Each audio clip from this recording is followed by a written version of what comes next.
né, Jesus Cristo. E a gente, né, não pode perder a oportunidade, a gente tem que ser um privilégio, né, é um privilégio, e tem que ser com honra, né, a gente tem que buscar a presença de Deus, estar, a partir do momento que a gente se dispõe a buscar a presença dele, e nós estamos aqui reunidos para ouvir a palavra, ele se faz presente. Então, para a gente tem que receber com alegria e com grande júbilo, com grande prazer, né, porque ele está aqui e ele quer falar conosco, quer se revelar a nós. E eu tenho uma palavra aqui, que eu estava meditando, né, desde ontem eu estava meditando, palavras do nosso mestre, que serve para mim, serve para você e para todas as pessoas, né?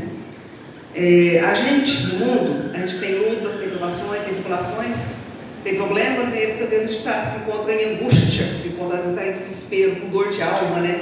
E o nosso mestre não foi diferente, porque ele fala, a Bíblia fala que em tudo ele foi tentado, né? Tudo ele viveu como homem, né? Então tudo que nós passamos, ele passou também, né? As nossas lutas, os nossos problemas. Ele teve uma experiência também, porque ele era um homem, né?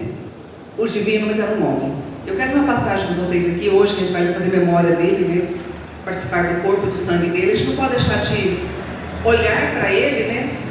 O ensinamento que ele trouxe para nós e aprender, né? E aplicar para a nossa vida, né? Nem que adianta você ouvir e não fazer. Você aprender e não aplicar. É como você olhar no espelho e esquecer de quem você é, né? Então a palavra tem que sempre estar diante de nós, como espelho, né?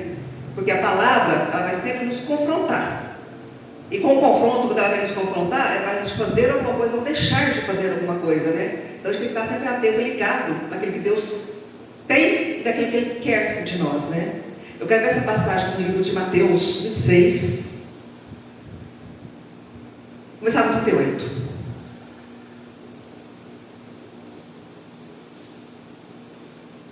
Aqui Jesus já sabia que estava chegando o fim dele, né? Ele estava em angústia de alma, né? Estava triste, né? Estava abatido, né? E com a gente não é diferente. Muitas vezes na nossa vida nós passamos por problemas, passamos por lutas, passamos por tristezas, né? Tem vezes que a gente acha, olha para a nossa vida, não vê solução, não vê saída, né? E a gente tem que passar por aquilo.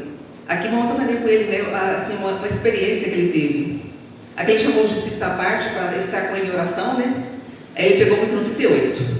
Então lhes disse: a minha alma está cheia de tristeza até a morte, ficai comigo e velai comigo. Então ele chamou os três discípulos à parte aqui, né, e falou: eu estou com minha alma angustiada, triste, abatida até a morte. Quer dizer, ele estava, assim, ele sabia o que ia acontecer com ele, né, que estava por vir, né, então ele estava em grande angústia de alma, né. Então ele chamou os discípulos para estar com ele, né, estar em oração junto dele, porque ele estava profundamente angustiado. Quantas vezes na nossa vida a gente passou por situações que a nossa alma também estava assim, né, angustiada, triste, abatida, uma coisa que a gente olha e parece que não vai sair, não tem uma luz de esperança, né? Então ele também passou por isso, nosso mestre. Nós temos que olhar para a dor dele nesse sentido aqui e aplicar para a nossa vida, né? A palavra de Deus também a gente aplicar para a gente viver. Aí no 39 ele fala assim: indo um pouco mais para adiante, prostrou-se sobre o seu rosto, orando e dizendo. Mesmo nas nossas horas de angústia, tribulação, de dor, de sofrimento, a gente tem que ter, com os nossos, temos o Salvador, temos o Criador, cremos, né, na palavra de Deus, nós temos que chegar diante dele e orar, e rasgar o nosso coração, porque ele nos ouve. Aí ele fala assim: meu Pai, se é possível, passe de mim este cálice, todavia não seja como eu quero, mas como tu queres. Quer dizer, ele sabia o que ele ia fazer, que ele ia passar, né? Mas ele estava com grande angústia, dor de alma. Ele chegou para o pai e falou: Senhor, eu vou passar. Ele não estava passando, eu vou passar por isso, mas se for possível, passa de mim esse caso, não deixe que eu passe por essa situação. Mas contudo, ele reconheceu que o pai era maior, né? A palavra de Deus fala que o pensamento de Deus não é o meu pensamento, o caminho de Deus não é o meu caminho. É lógico que a gente não quer sofrer, não quer ter dores, não quer ter aflições, né? Ninguém quer passar por isso, mas nós não conhecemos o caminho de Deus. E nessa situação aqui havia um propósito na vida de Jesus. Tanto é que nós estamos aqui hoje, né? Nós temos uma esperança por causa dele, pelo sacrifício que ele fez, o sacrifício do pai que entregou o filho, o sacrifício do filho que se entregou, se deu, né? E hoje nós podemos ter uma esperança de vida eterna, né? E isso a gente tem que atentar para isso. Mas as situações que ele passou aqui, muitas vezes nós passamos na nossa vida. Nós vivemos situações, nós ficamos angustiados, ficamos sem esperança, muitas vezes apavorados, né, com a situação que está acontecendo. Nós temos um recurso E muitas vezes, como nós vamos ver aqui, Deus não vai nos livrar de todas. Por quê? Porque nós não sabemos o propósito de Deus. Nós não sabemos o que vai acontecer, o que pode acontecer com a gente e por que Deus permite que venha sobre nós aquela luta, aquela provação, aquela tribulação, aquele sofrimento. Mas na vida a palavra diz que tudo há um propósito e o propósito é dele. Há tempo para todas as coisas, determinado. O tempo é para nós, mas o tempo pertence a Ele. Ele determina todas as coisas, Ele sabe todas as coisas e Ele permite todas as coisas. Tudo que eu venho, eu já passei na minha vida, o que eu vou passar, nós não sabemos de nada. O dia de amanhã pertence a Deus. Eu não sei o meu fim, você também não sabe o seu fim. Tudo que Ele permite que venha sobre nós, Ele permite, é a permissão dele. Mas tem um propósito. Mas quando nós, como Jesus aqui, conhecemos quem é Deus, Ele fala que Ele e o Pai é um. E quando nós nos unimos a Ele, nós nos tornamos um com Ele. Em oração, clamamos aquele que pode fazer alguma coisa ou deixar de fazer e que pode nos acalentar também, né? Pode nos fortalecer. Nós temos esse recurso, nós chegamos diante dele, Ele está nos ouvindo. Nós temos que ter essa consciência, né? Aí Ele continua aqui, ó. Seja feito conforme tu queres. Mas uma coisa que eu quero chamar a atenção. E voltando para os seus discípulos, achou-os adormecidos e disse a Pedro: então nem uma hora pudeste velar comigo? Fazendo uma pergunta para Pedro. Depois ele deu um alerta: vigiai e orai, para que não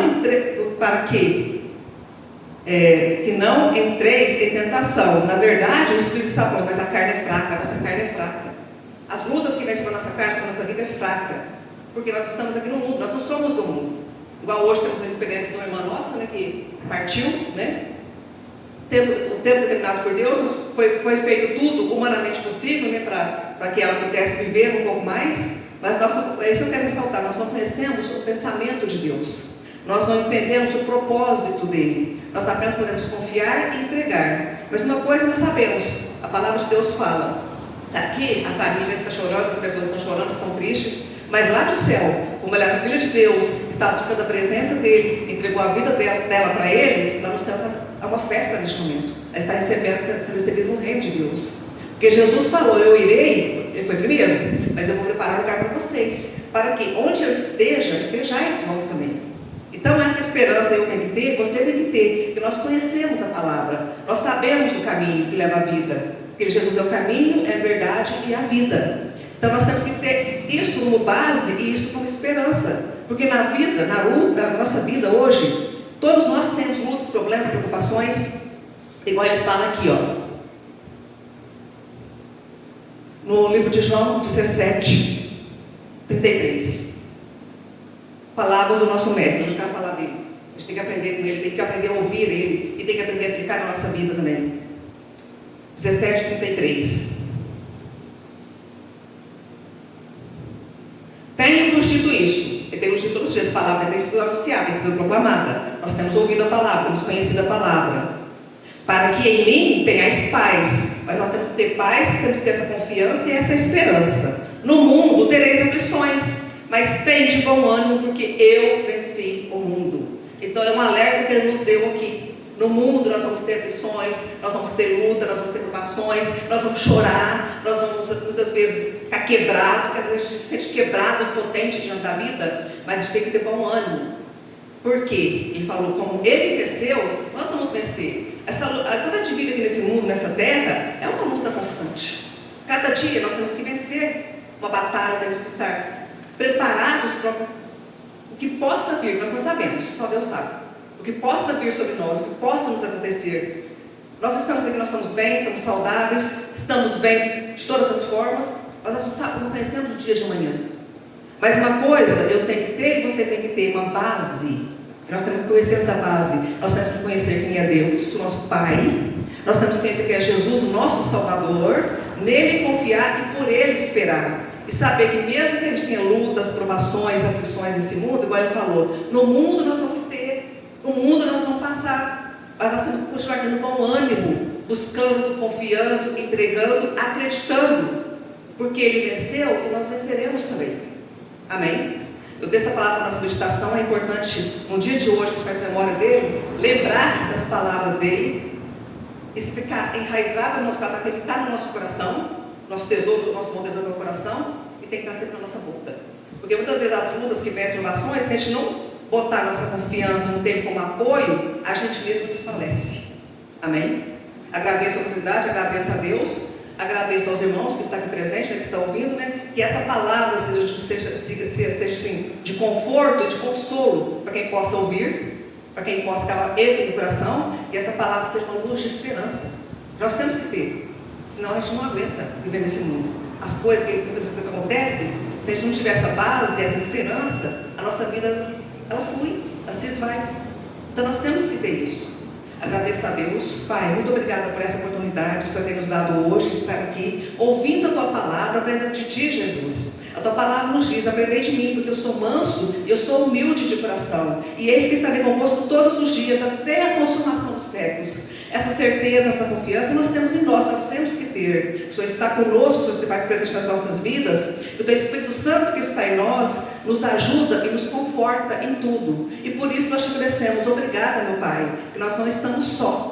A Tua palavra diz que nós não estaremos só. O Senhor enviou o Espírito Santo que está conosco e que está em nós. E Ele, como esse homem, nos convence muitas vezes do erro, do pecado, da justiça e do juízo, mas também é o nosso amigo, o nosso ajudador, o nosso consolador, aquela pessoa de Deus que nos ajuda a caminhar para essa vida, a vencer as lutas, as provações e as tribulações dessa vida. E por isso nós somos gratos. Obrigada, meu Pai. Amém.